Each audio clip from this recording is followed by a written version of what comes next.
Good morning kahapap. Bumili ako ng hipon sa farmers. Ayan, yun sa kakilala ko. Tapos ito alimasag. Ayan. Ito naman bangus. 3 piraso.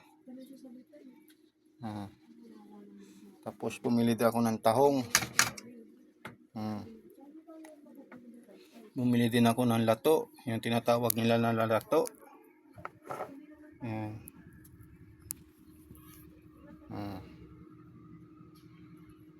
Yung lato 100. Yung tahong 100. Itong bangus 3 piraso 380. Pero lahat yan may tawad yan. Yan. Ito naman ang hipon 350.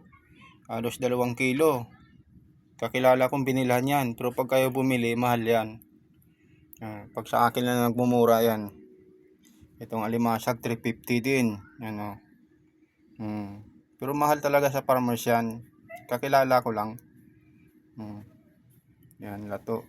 Yung lato yan, pag binili mo yan, nasa 200 na yan. 100 ang binili ko. Itong tahong naman, sa 200 din yan. 100 ang bili ko.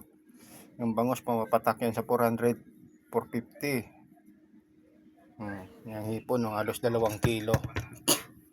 Yan, ang dami. Yan, kabab. Ngayon, hindi natin alam kung anong gagawin nito. Kakainin dito o may pagdadalhan. Taga-bili lang ako, kabab. Pero malakas ang kutob ko dito, to ulamin eh.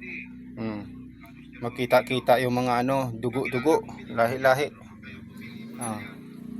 Yan na kabab, bye-bye na. Good morning sa inyo lahat kabab.